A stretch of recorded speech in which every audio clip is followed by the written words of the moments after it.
Iniciamos neste domingo um novo ano litúrgico.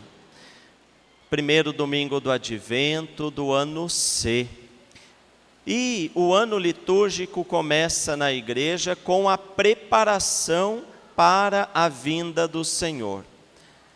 Eu já há pouco tempo, alguns domingos atrás, lembrava alguns aspectos que nos ajudam a interpretar e a entender estes evangelhos que preparam a vinda de Jesus. A primeira grande vinda do Senhor aconteceu com o nascimento de Jesus, fato histórico acontecido há mais de 2000 anos e que nós recordamos nesta data convencionada de 25 de dezembro, ok? Mas existe uma outra grande vinda do Senhor, que é a parousia, a vinda definitiva de Jesus. Enquanto esta vinda não acontece, o próprio Jesus já nos disse que nós não sabemos nem o dia, nem a hora, nem o Filho ou o Espírito sabem, somente o Pai. Nós nos preparamos para as constantes vindas de Jesus ao nosso encontro. Pode ser aquela vinda que acontece no cotidiano de nossas vidas, pode ser aquele encontro pessoal e definitivo com Jesus, quando Ele nos chamar. Estamos aqui hoje, não sabemos, amanhã podemos não estar, qualquer coisa pode acontecer. Então, a igreja nos lembra a importância da vigilância para a vinda iminente de Jesus. Agora, este evangelho e estes evangelhos destes próximos domingos não podem ser interpretados e entendidos de forma literal. De novo, é um gênero literário que a Bíblia usa para passar uma catequese. A gente usa isso na linguagem da gente. Olha só, diz aqui: haverá sinais no sol, na lua, nas estrelas, no mar.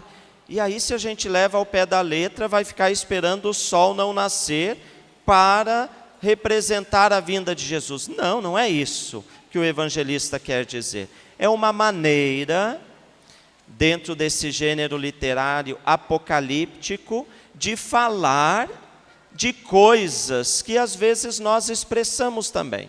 Vejam só, quando acontece um grande problema na nossa vida e a gente diz assim: nossa, meu mundo caiu. Não é assim? O mundo cai? Não cai, não cai, mas a gente diz: meu mundo caiu. Nossa, o que aconteceu? Ai, um problema muito grande, um falecimento, uma demissão, uma enfermidade, e aí eu estou tão mal que eu chorei rios de lágrimas. Alguém chora um rio de lágrima? Desidrataria, impossível. Vejam, nós usamos e compreendemos que estamos querendo falar de uma coisa muito desastrosa, por isso dizemos: o mundo caiu, mas o mundo não cai. Dizemos que choramos um rio de lágrimas, impossível, mas qualquer um entende. Então, porque esses exemplos, e teríamos tantos outros, para dizer que quando nós ouvimos no Evangelho esses sinais, no sol, na lua, nas estrelas, no mar, é para a gente ter esta inteligência e esta maturidade na fé para interpretar dessa forma.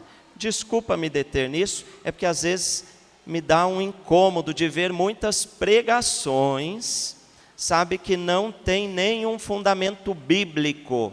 Não dá para a gente sair falando qualquer coisa da Bíblia. Muito bem. Um parágrafo, aspas, não é? Continuemos.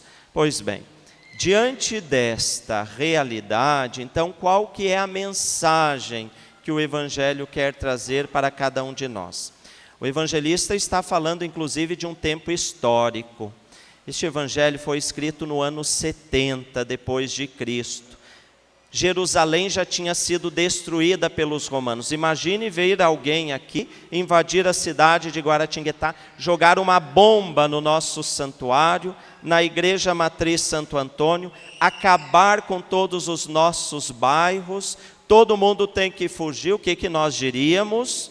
Olha, é uma catástrofe, os homens vão desmaiar de medo, as forças estão sendo abaladas. Era este o contexto que eles viviam, de destruição total. Então vejam, um contexto histórico de destruição, a palavra de Deus trazia e traz para nós uma mensagem de esperança, não de medo ou de pavor. Qual que é a grande mensagem do Evangelho de hoje? Diz São Lucas: quando estas coisas começarem a acontecer, levantai-vos, erguei a cabeça, porque a vossa libertação está próxima. Vejam, irmãos e irmãs, é isto que nós precisamos levar da palavra de Deus. Quando os problemas, as dificuldades, quando o nosso mundo cair, não fiquemos deprimidos.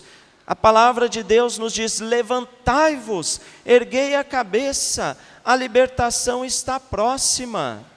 Como a gente costuma dizer numa outra figura de linguagem, depois da tempestade sempre vem o quê?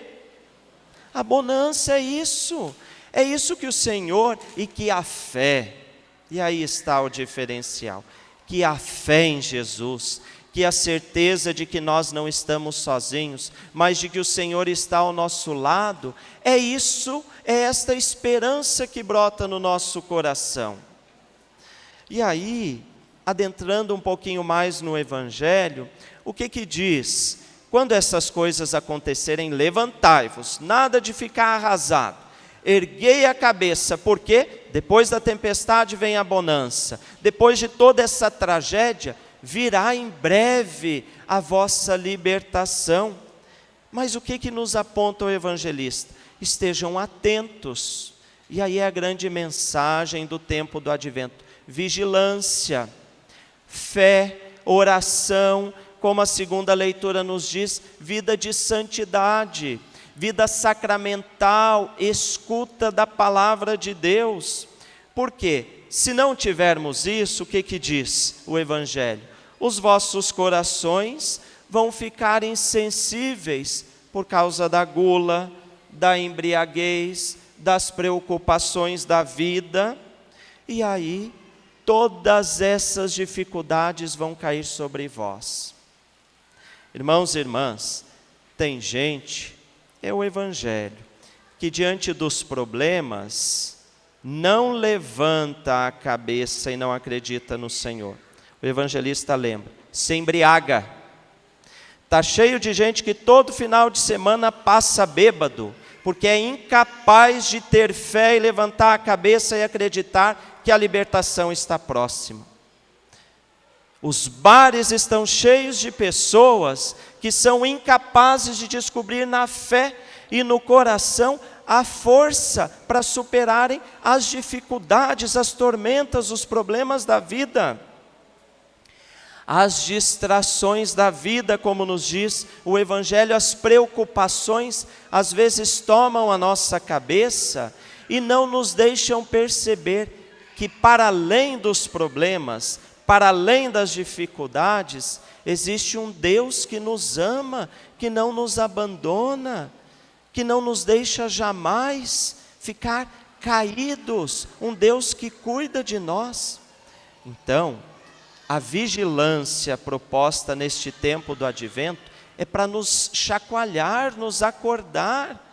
Ninguém poderia sair desta missa hoje ou de qualquer celebração embriagado, anestesiado, incapaz de ver a realidade. Não. Cristão não vive alienado, não, de forma alguma.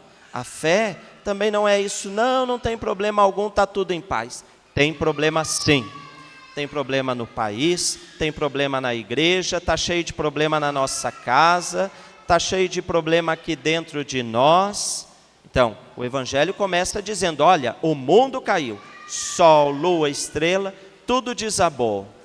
A criancinha chorou, eu já entendi o recado, não é? Criança chora na homilia, está na hora do padre parar de falar. Já estou terminando, avisa ela. Mas, para além dos problemas, nós devemos ter consciência, não passamos anestesiados ou alienados. Nós temos fé, nós temos busca de Deus, nós temos busca sacramental, nós temos coragem, nós temos a palavra de Deus que não deixa ninguém ficar desanimado. Para além dos problemas que parecem o fim do mundo, nós temos um Deus que nos alimenta a cada Eucaristia. Nós temos um Deus que nos oferece o perdão, a reconciliação e uma vida nova. Nós temos um tempo bonito na igreja, o tempo do Advento, que vai a cada domingo. Aquelas velas ali, elas estão para nos lembrar esta luz da fé que precisa ser acesa dentro de nós.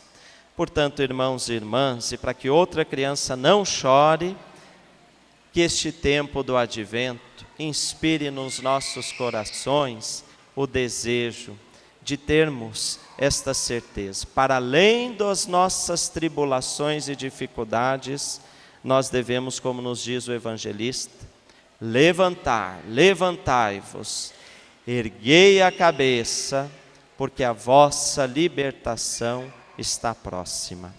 Louvado seja nosso Senhor Jesus Cristo. Para sempre seja louvado.